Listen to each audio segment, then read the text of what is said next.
भगवान शिव को सनातन संस्कृति देवों के देव महादेव कहा जाता है। इसके अलावा हिंदू धर्म को मानने वाले उन्हें भगवान शंकर भी कहते हैं। उनके महेश, रुद्र, गंगाधर, भोलेनाथ, गिरीश जैसे कई नाम हैं। तंत्र साधना करने वाले भगवान शंकर को भैरव भी कहते हैं। भगवान शंकर को सौम्य और रौद्र दोनों रूपों में पूजा जाता है। भगवान शिव को त्रिदेवों में संहार का देवता माना जाता है। वैसे तो भगवान शिव को हमेशा कल्याणकारी माना जाता है, लेकिन विलय और प्रलय दोनों को अपने अधीन रखते हैं। भगवान शिव सुर और असुर दोनों को समान दृष्टि से देखते हैं। इसलिए कथा कहानियों में कई राक्षसों के उनकी कठिन तपस्या करने की जानकारियां मिलती हैं। भगवान शिव के कई अनन्य भक्तों में एक लंकाधिपति रावण भी हुए। कई राक्षसों ने उन्हें अपने तप से प्रसन्न कर मनचाहा वरदान पाया। सवाल ये उठता है कि भगवान शिव के भक्तों की कई कहानियां सुनी सुनाई जाती हैं, लेकिन उनके पहले शिष्य की जानकारी बहुत कम उपलब्ध होती है। जानते हैं कि भगवान शंकर के पहले भक्त कौन थे। भगवान शिव के पहले शिष्य कौन थे। भगवान शिव के पहले शिष्यों की जानकारी पुराणों में मिलती है। पुराणों के मुताबिक भगवान शिव के सबसे पहले शिष्यों में सप्तऋषियों की गिनती होती है। मान्यता है कि सप्तऋषियों ने भगवान शिव के ज्ञान का प्रचार धरती पर किया था। इसी की वजह से विभिन्न धर्म और संस्कृतियों की उत्पत्ति हुई। ये भी माना जाता है कि भगवान शिव ने ही गुरु शिष्य परंपरा की शुरुआत की थी।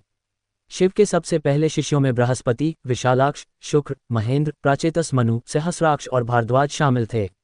ज्यादातर सनातन परंपरा के अनुयायी शिव और शंकर को एक ही मानते हैं। हालांकि शिव पुराण में जिक्र किया गया है कि सबसे पहले एक प्रकाश पुंज की उत्पत्ति हुई। इस प्रकाश पुंज से ब्रह्मा और विष्णु की उत्पत्ति हुई। जब ब्रह्मा जी ने पूछा कि आप कौन हैं, तो पुंज से आवाज आई कि मैं शिव हूं। इस पर ब्रह्मा जी ने प्रकाश पुंज से साकार रूप लेने को कहा। फिर उस प्रकाश पुंज से शंकर की उत्पत्ति हुई। इस आधार पर कहा जा सकता है कि शिव और शंकर एक ही शक्ति के अंश हैं, लेकिन दोनों अलग हैं। दोनों फर्क इतना है कि शिव प्रकाश पुंज स्वरूप हैं और अब हम उनकी शिवलिंग के रूप में पूजी करते हैं, जबकि शंकर सशरीर देव स्वरूप हैं। कुछ पुराणों में भगवान शंकर को शिव इसलिए कहते हैं क्योंकि वे निराकार शिव के समान है। निराकार शिव को ही शिवलिंग के रूप में पूजा जाता है। ज्यादातर जगहों पर भगवान शंकर को योगी के रूप में दिखाया जाता है। कई जगह देखा जाता है कि भगवान शंकर खुद आंखें बंद किए ध्यान मुद्रा में बैठे हैं। कभी सोचा है कि आखिर देवाधिदेव महादेव किसका ध्यान कर रहे हैं? तो इसको लेकर अलग अलग कथाएं हैं। रामचरितमानस में भगवान शिव और श्रीराम को एक दूसरे का उपासक बताया गया है। शिव पुराण में खुद भगवान शिव माता पार्वती को बताते हैं कि वह श्रीराम का ध्यान करते हैं। वहीं कुछ पुराणों में बताया जाता है कि भगवान शंकर शिव का ध्यान करते रहते हैं। कुछ जगहों पर भगवान शंकर को शिवलिंग का ध्यान करते हुए भी चित्रित किया गया है। इससे भी साफ होता है कि शिव और शंकर दो अलग सत्ताएं हैं। मान्यता है कि भगवान शिव स्वयंभू हैं, यानी खुद ही प्रकट हुए हैं, लेकिन पुराणों में उनकी उत्पत्ति का विवरण मिलता है। विष्णु पुराण के अनुसार जहां भगवान विष्णु ब्रह्मा जी की नाभि से उत्पन्न हुए थे, वहीं भगवान शिव विष्णु जी के माथे के तेज से उत्पन्न हुए।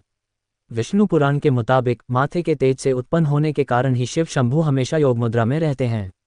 वहीं भगवान शिव से एक और मान्यता जुड़ी है कि नंदी और महाकाल भगवान शंकर के द्वारपाल हैं और रुद्रदेवता शंकर की पंचायत के सदस्य हैं। ज्यादातर जगहों पर भगवान शिव की दो पत्नियों का ही उल्लेख मिलता है। इनमें पहली देवी सती और दूसरी माता पार्वती। वहीं अगर हिंदू पौराणिक कथाओं की माने तो महादेव ने एक दो नहीं बल्कि 4 विवाह किए थे। उनके सभी विवाह आदिशक्ति से ही हुए थे। भगवान शिव का पहला विवाह माता सती के साथ हुआ। वह प्रजापति दक्ष की बेटी थीं। माता सती के पिता ने जब भगवान शिव का अपमान किया तो उन्होंने यज्ञ कुंड में खुद को भस्म कर अपने प्राणों की आहुति दे दी।